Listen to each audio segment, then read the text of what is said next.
আসসালামু আলাইকুম প্রিয় দর্শক, স্বাগত জানাচ্ছি পদ্মা টিভি 24 নিউজের আজকের আয়োজনে। শুরুতেই সংবাদ শিরোনাম। প্রথমেই জানিয়ে দিব, এদিকে হাইকোর্ট থেকে সুখবর পেলেন শেখ হাসিনা। পালাতে গিয়ে বিমানবন্দরে আটক হলেন ড ইউনুস। বাতিল হচ্ছে ইউনুসের এসএসএফ নিরাপত্তা। কপাল খুলে গেল আওয়ামী লীগের। এবার জানিয়ে দেব, দুর্নীতির অভিযোগ নিয়ে সংসদে শামা ওবায়েদ ও নাহিদের বিতর্ক। এতক্ষণ শুনছিলেন সংবাদ শিরোনাম, এখন থাকছে বিস্তারিত।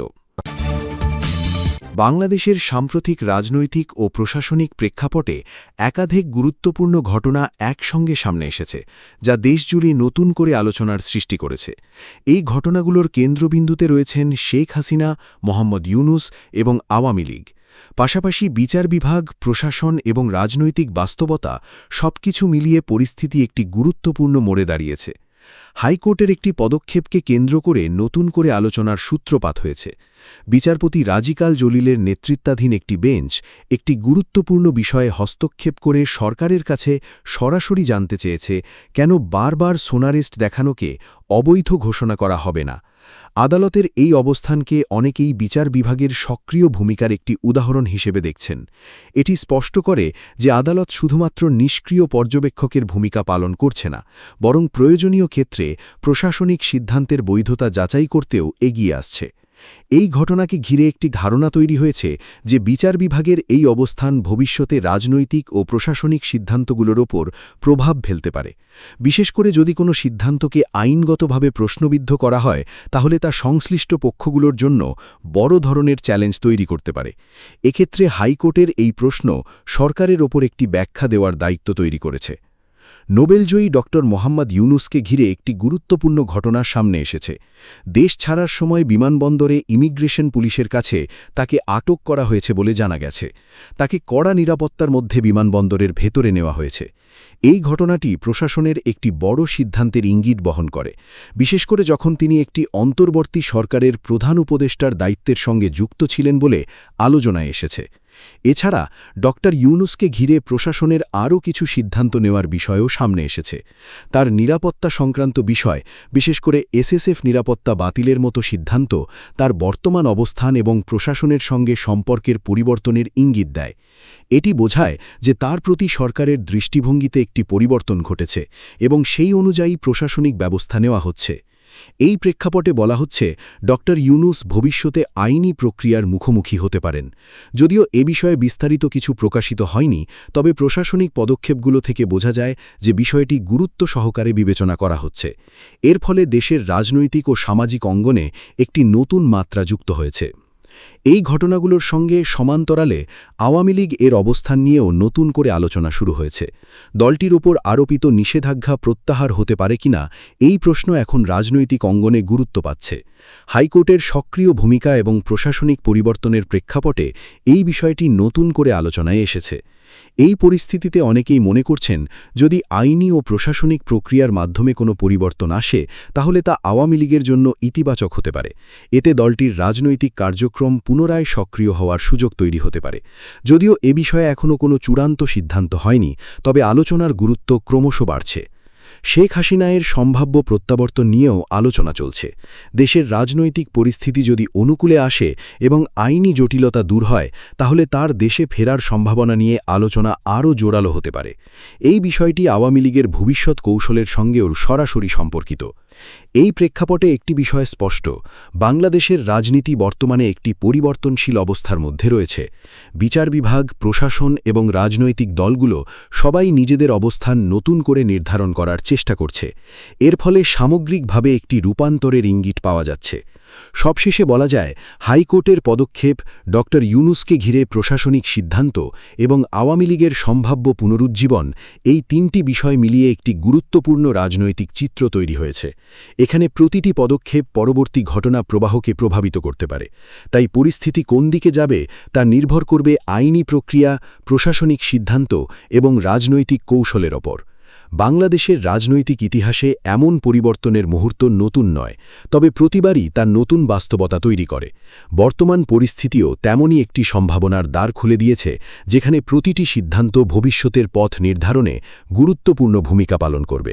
বাংলাদেশের জাতীয় সংসদে রাষ্ট্রপতির ভাষণের উপর ধন্যবাদ প্রস্তাবের আলোচনাকে কেন্দ্র করে আবারও রাজনৈতিক উত্তেজনা সৃষ্টি হয়েছে।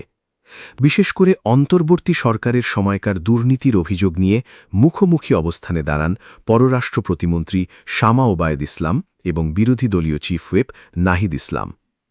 এই বিতর্ক সংসদের ভেতরে রাজনৈতিক মতপার্থক্যের একটি স্পষ্ট চিত্র তুলে ধরে। আলোচনার শুরুতে শামা ওবায়দ ইসলাম তার বক্তব্যে দেশের সাম্প্রতিক রাজনৈতিক প্রেক্ষাপট এবং তরুণ প্রজন্মের ভূমিকার কথা উল্লেখ করেন। তিনি বলেন, জুলাই অভ্যুত্থান প্রমাণ করেছে যে দেশের নতুন প্রজন্ম দেশপ্রেমে উদ্বুদ্ধ এবং তারা একটি উন্নত, ন্যায়ভিত্তিক রাষ্ট্র গঠনে প্রতিশ্রুতবদ্ধ। তবে তার বক্তব্যের মূল অংশে উঠে আসে অন্তর্বর্তী সরকারের সময়কার কিছু অভিযোগ, বিশেষ করে দুর্নীতি প্রসঙ্গ। তিনি বলেন, ৫ই অগস্টের পর গঠিত অন্তর্বর্তী সরকারের নবীন সদস্যদের বিরুদ্ধেও গত ১.৫ বছরে দুর্নীতির অভিযোগ উঠেছে। এই বক্তব্য সংসদে উপস্থিত সদস্যদের মধ্যে তাৎক্ষণিক প্রতিক্রিয়া সৃষ্টি করে। যদিও তিনি সরাসরি কারো নাম উল্লেখ করেননি, তবু এই মন্তব্যে অন্তর্বর্তী সরকারের সঙ্গে সংশ্লিষ্টদের প্রতি একটি সাধারণ অভিযোগের ইঙ্গিত পাওয়া যায়। তার বক্তব্যের আরেকটি গুরুত্বপূর্ণ অংশ ছিল ঐক্যের আহ্বান। তিনি বলেন, মুক্তিযুদ্ধ দেশের ইতিহাসে সর্বোচ্চ স্থান অধিকার করে আছে এবং সেই চেতনাকে সামনে রেখে রাজনৈতিক দলগুলোর মধ্যে বিভাজনের পরিবর্তে ঐক্য থাকা উচিত। তিনি ব্যক্তিগতভাবে সংসদে উপস্থিত তরুণ সদস্যদের অনুভূতির সঙ্গে একাত্মতা প্রকাশ করেন এবং বলেন, সবাই এমন একটি বাংলাদেশ চায় যেখানে আইনের শাসন থাকবে, অপরাধের বিচার হবে এবং ন্যায় বিচার প্রতিষ্ঠিত হবে। শামা ওবায়দের এই বক্তব্যের পরই প্রতিক্রিয়া জানান নাহিদ ইসলাম, যিনি শুধু বিরোধী দলীয় চিফ হুইপই নন, বরং অন্তর্বর্তী সরকারের একজন সাবেক উপদেষ্টাও ছিলেন।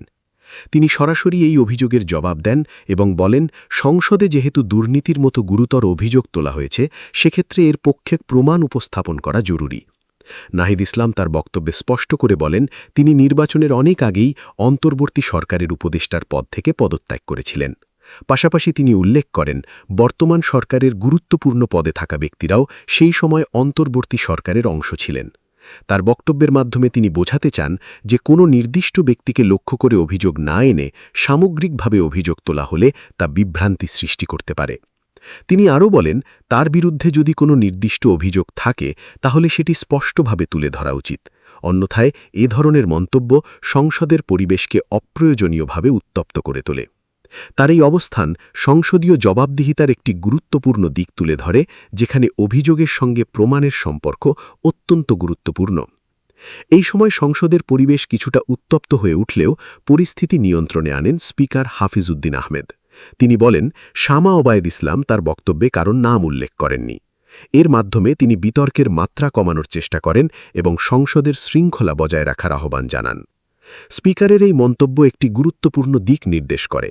সংসদে বক্তব্য দেওয়ার সময় শব্দচয়ন এবং দায়িত্বশীলতা অত্যন্ত গুরুত্বপূর্ণ, কারণ কোনো নির্দিষ্ট ব্যক্তির নাম উল্লেখ না করেও একটি বক্তব্য রাজনৈতিকভাবে সংবেদনশীল হতে পারে এবং তা নিয়ে ভুল বোঝাবুঝি সৃষ্টি হতে পারে।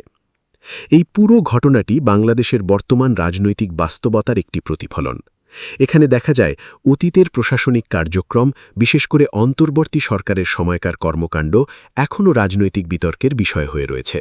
একই সঙ্গে এটি প্রমাণ করে যে সংসদ কেবল আইন প্রণয়নের জায়গা নয়, বরং এটি একটি রাজনৈতিক বিতর্ক ও জবাবদিহিতার গুরুত্বপূর্ণ প্ল্যাটফর্ম।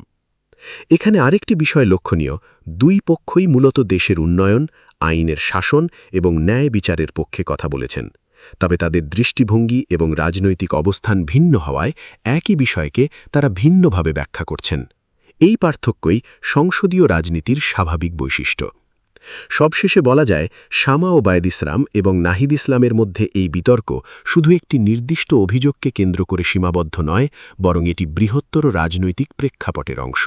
এখানে অতীতের কর্মকাণ্ড, বর্তমানের অবস্থান এবং ভবিষ্যতের প্রত্যাশা সবকিছু মিলিয়েই একটি জটিল কিন্তু গুরুত্বপূর্ণ রাজনৈতিক চিত্র তৈরি হয়েছে।